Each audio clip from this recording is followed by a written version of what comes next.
I'm Dave Wiesdock, Sage of Creative Scaffolding. And I'm Jen West, Professional Rebel of Delight. And this is Shadowcasting. Hey Jen, how are you doing today? Oh, it is an active, happy, vibrant day for me. How are you doing? Oh, I'm doing great. I am in the flow of life right now. Oh, I love that so much. So I was really thinking for today, a topic we could cover would be balance. Now, this came up to me because I was watching a TV show, a comedy show called Brooklyn Nine-Nine, and the captain of the precinct gives his team this mental challenge. And it's this riddle about how you are on this island with 12 people, and 11 of the people weigh the same, but one is a little lighter or heavier than the other. And he talks about the only way that you can determine who is the one that doesn't weigh the same is there's the seesaw on the island, and you can use it 3 times only, and you have to figure out which of the people is the one that weighs a little heavier or a little lighter. And I was like, this is a great, even though the riddle, I had my own theories and it was shot down in the show, but one of the concepts that came to me was balance for that, and how there are situations in life where, for the most part, we live a day in, day out kind of life. And then there's always this one day that just comes in, and maybe it's a little lighter of a day, or maybe it's a little heavier of a day, and it can throw off your seesaw. This is a great analogy for balance. And I'm like, we should talk about that on our podcast. So what do you think? That's a wonderful idea, Dave. I love balance, and it's such a nuanced concept. Even if you know physical balance, translating it out into the abstract of life, it's really difficult, and there's a lot to it. Sometimes I think of balance and I think of karma, but just from the inside out. Balance is a hard one. What a great way of looking at that, Jen.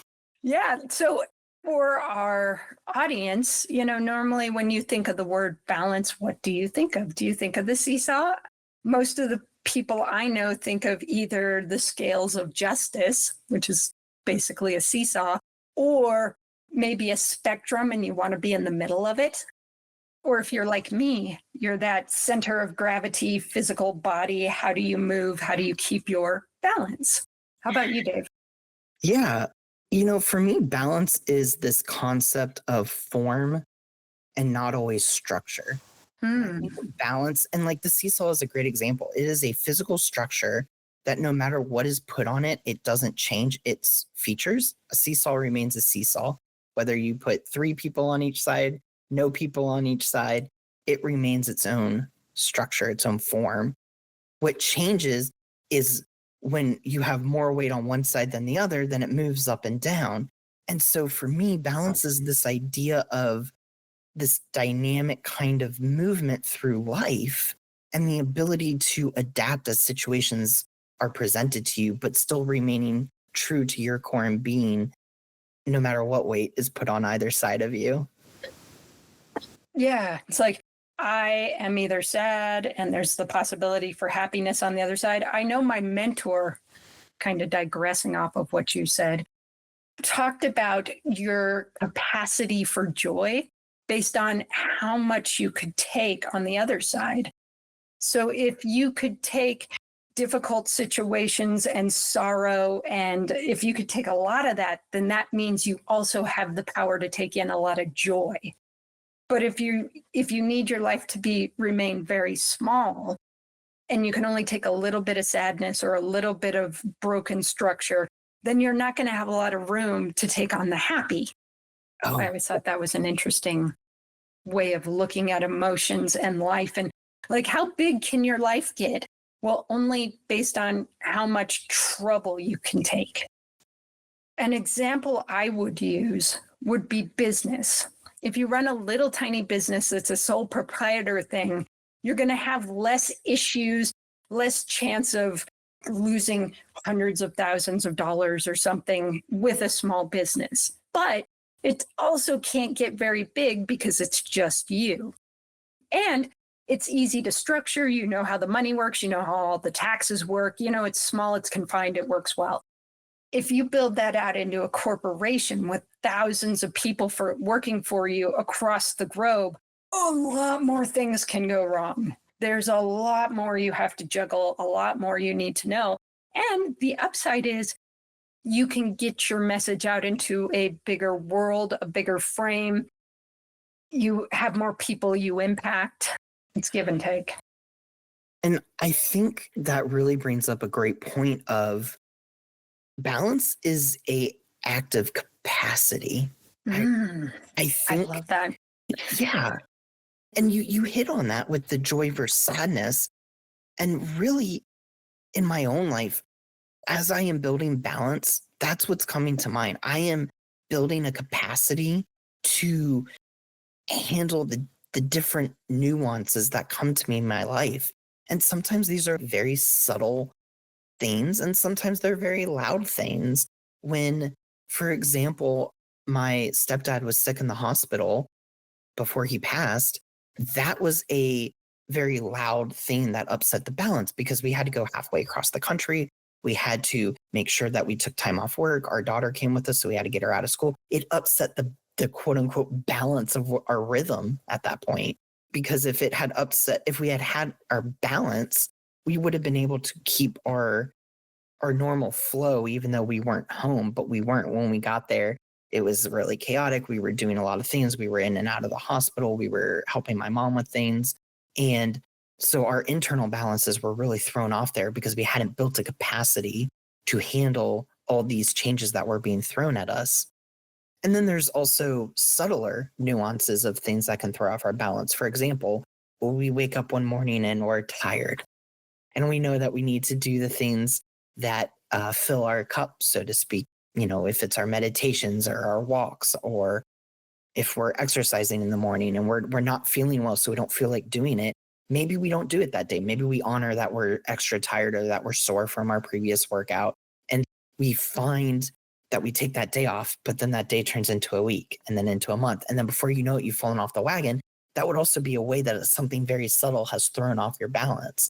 So on both sides of this kind of equilibrium, you have to learn to maintain a flow that stays true to who you are, to your core. And the way that I think of this is kind of that triangle in the middle of a seesaw, right? It's a lever. Your core is that triangle. It's the arms that go up and down. It's the subtle changes of life, but it still balances on that core, that true being in the middle, who you are. Yeah, and I think the metaphor of the seesaw can sometimes get in our way in life because we do think we are that little diamond, like we have our rules and structure, and this is who we are. And then things either go to one side or the other side. And we're trying to keep it in this very fine-tuned balance. I have this much work and this much recreation and family and life. And ironically, we say everything that is our life needs to balance our work. Everything else that's over here, my family and my recreation and my hobbies and my passions, and then work. And they need to balance. And it's an absurd way to live. We can't do that. Well, sorry, and I want to add to that too, because that's a really important point. I'm not saying that the arms are outside of you. When you are truly balanced, that is something coming from the internal. And I think that's I'm trying to figure out how to phrase that, because that's really what it is. You are moving from a different space in balance. It's not that you're trying to, I need to spend 8 hours at work, 4 hours at home, 2 hours of cleaning. It's not that regimented structure of that misconception that I know we're going to probably hit on later of work-life balance.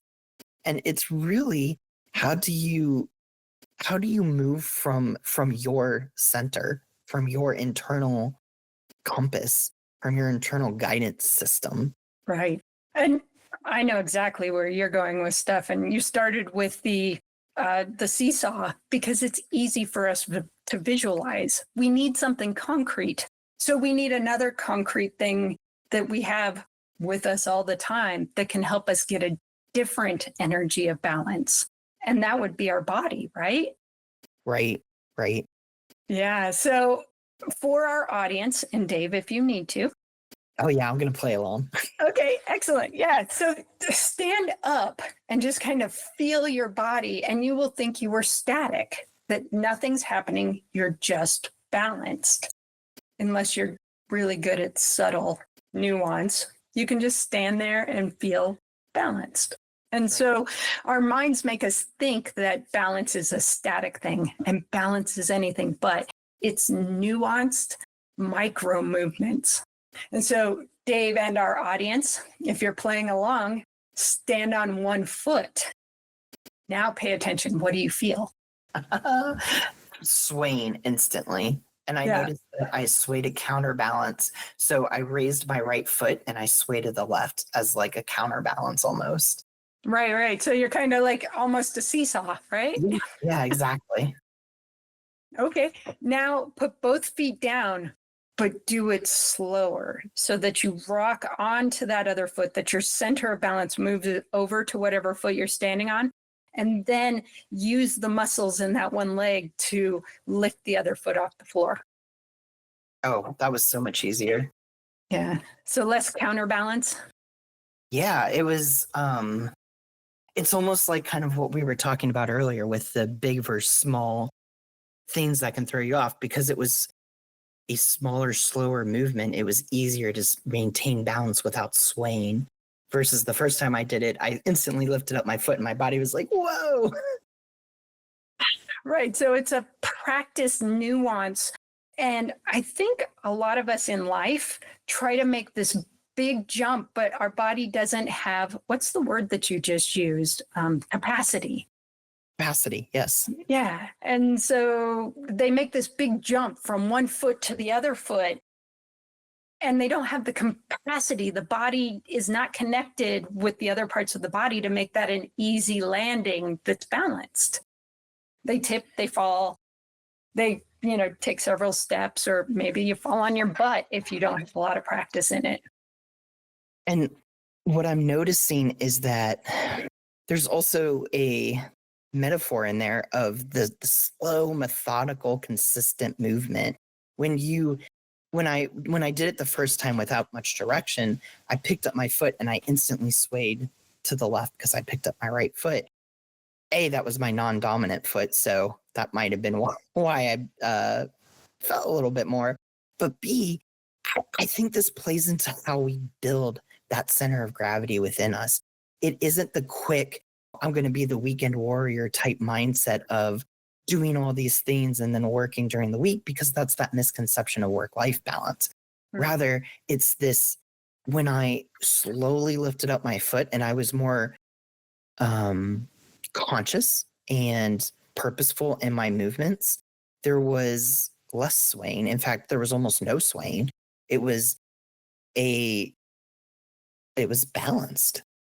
And I think that's what happens, is that I maintain my balance better when I am consistent in my movements that are kind of slow and methodical. It brings to mind the tortoise versus the hare. The tortoise wins the race because it's the consistent effort over time rather than these short bursts of trying to get everything done. And to me, it's building that quality, that ability to recognize that life is going to throw things at us. And so it's not the hare that wins the old, because, it's not a marathon, or it's a marathon, not a sprint, as they say, right? It's this consistent effort over time.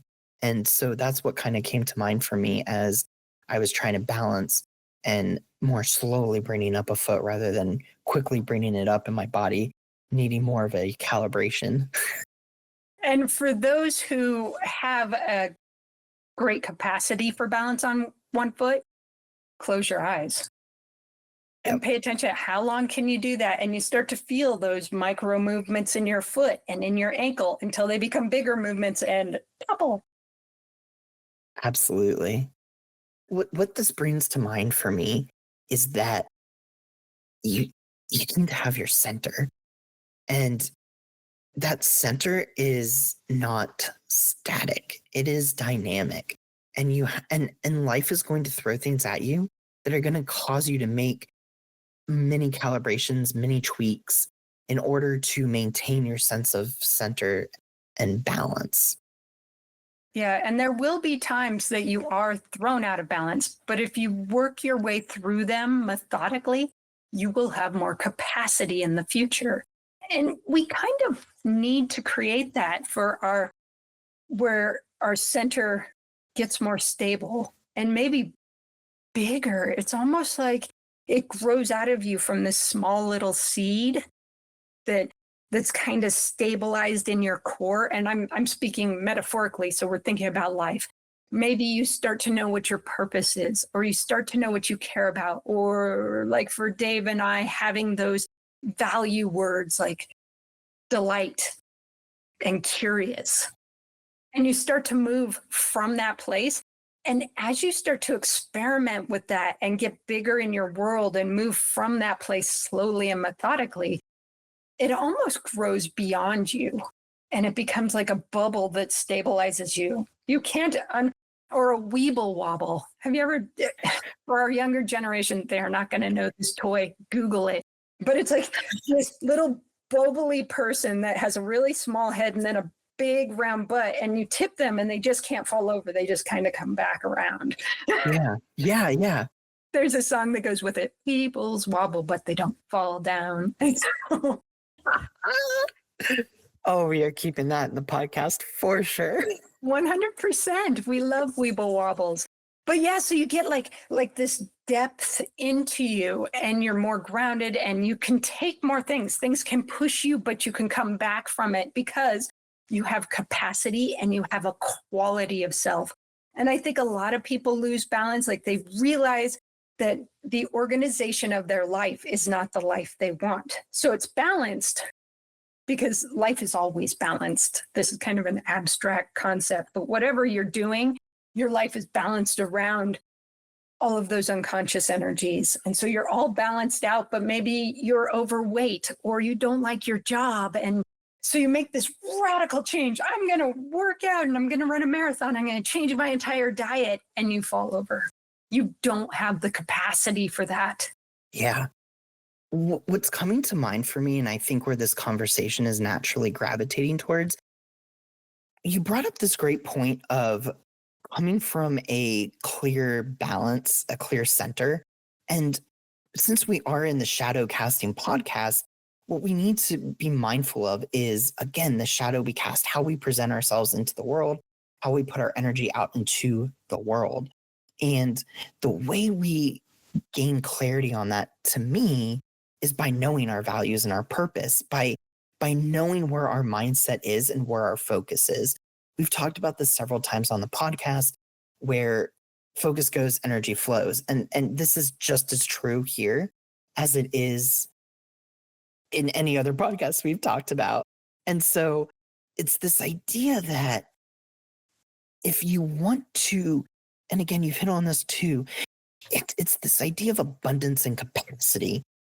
If we want to be able to find balance in our world, it's not the kind of normal rhetoric that we hear of segmenting our life in pieces. It's not, balance isn't found in going, I have to schedule 9 to 5 every Monday through Friday for work. And then 5 to 6 is dinner time. And then 6 to 7 is time with the family. And then I need to work out. And then that isn't balance. That's structure and routine. And those can contribute to our balance. But I think we've misapplied that as balance in and of itself. Real balance wouldn't be thrown off by, extenuating or external circumstances in life.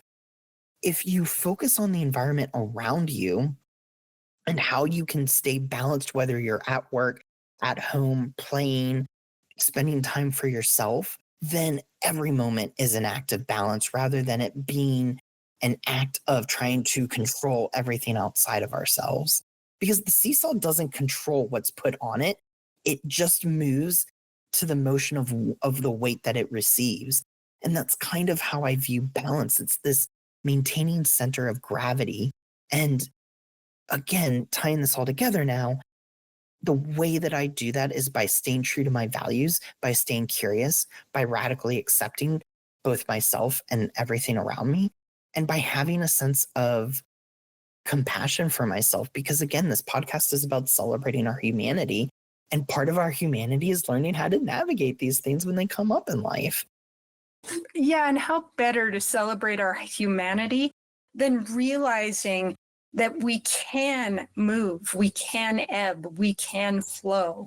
And I think we get, or at least the people I work with tend to want to build a structure and then not have anything get inside of that to set the balance. This is my life. It's all balanced and it's locked in place. Like, don't add anything else to the scale because it's perfect.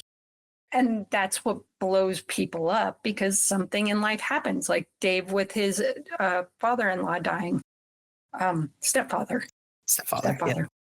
having a stepfather die.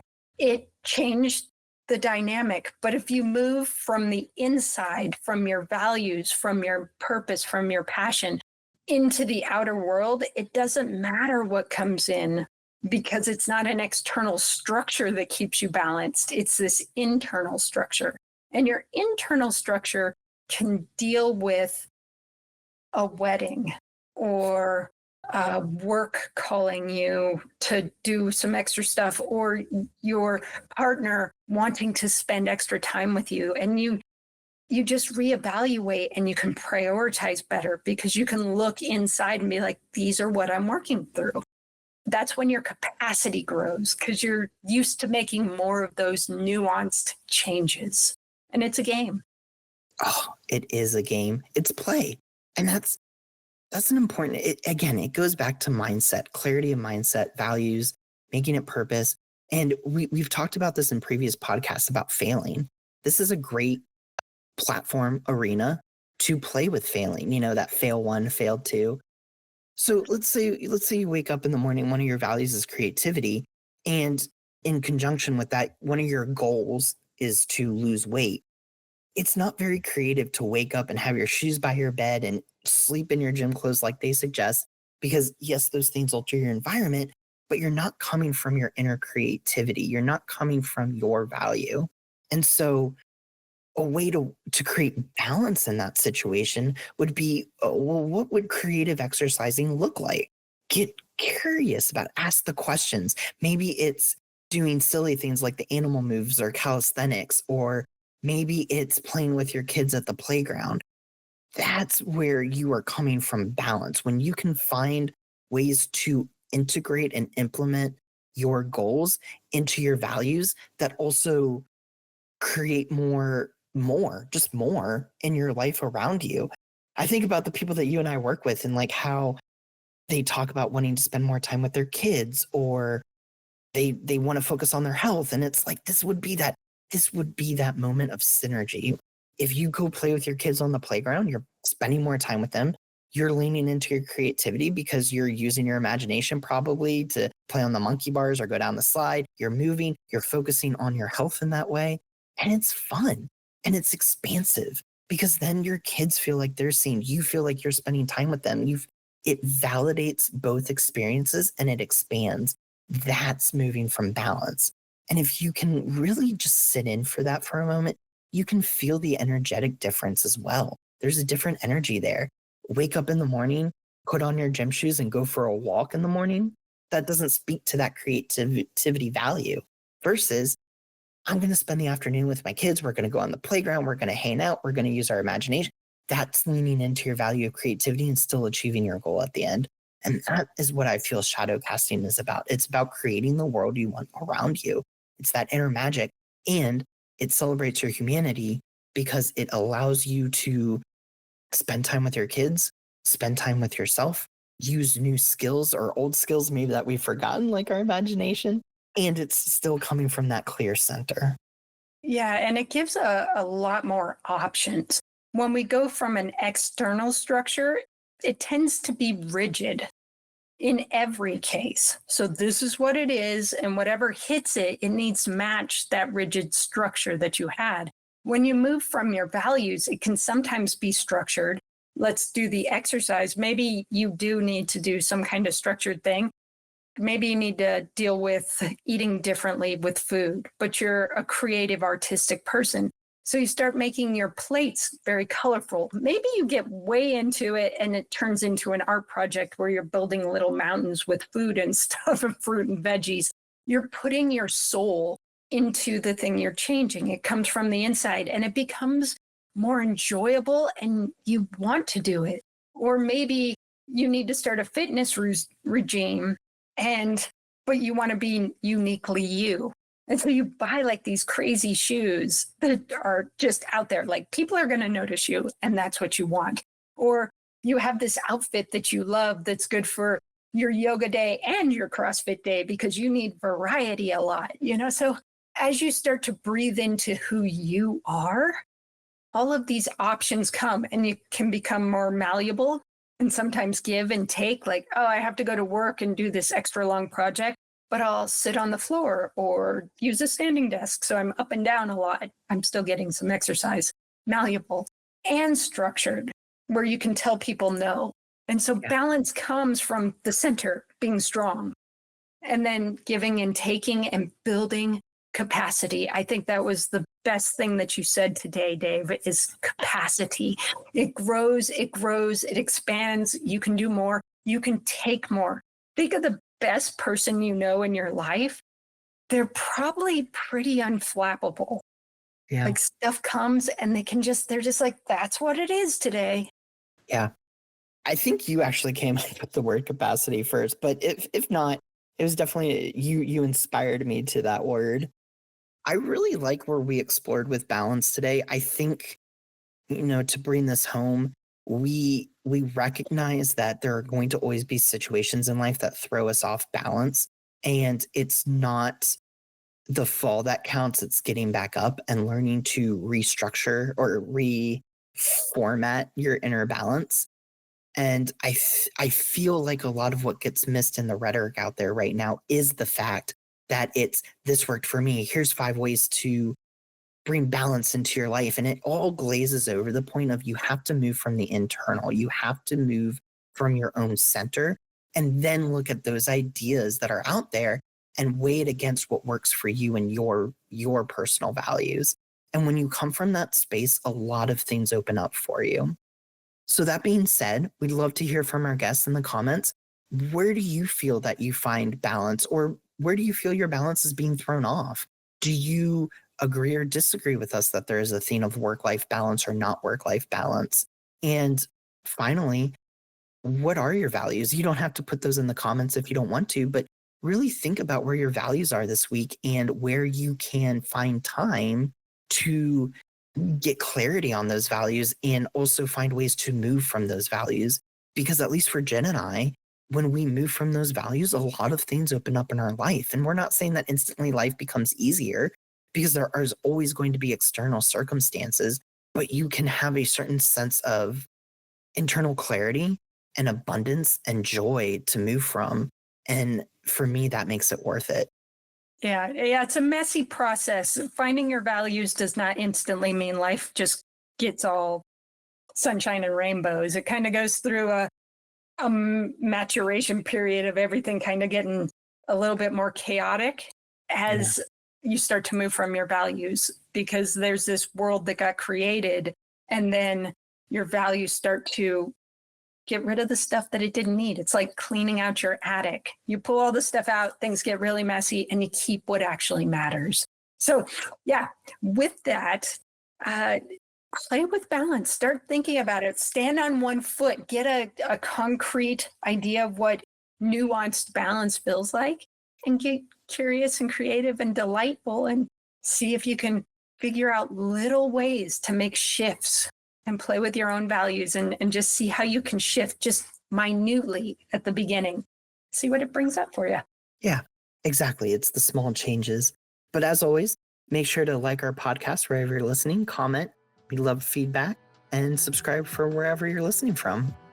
Until next time. See ya.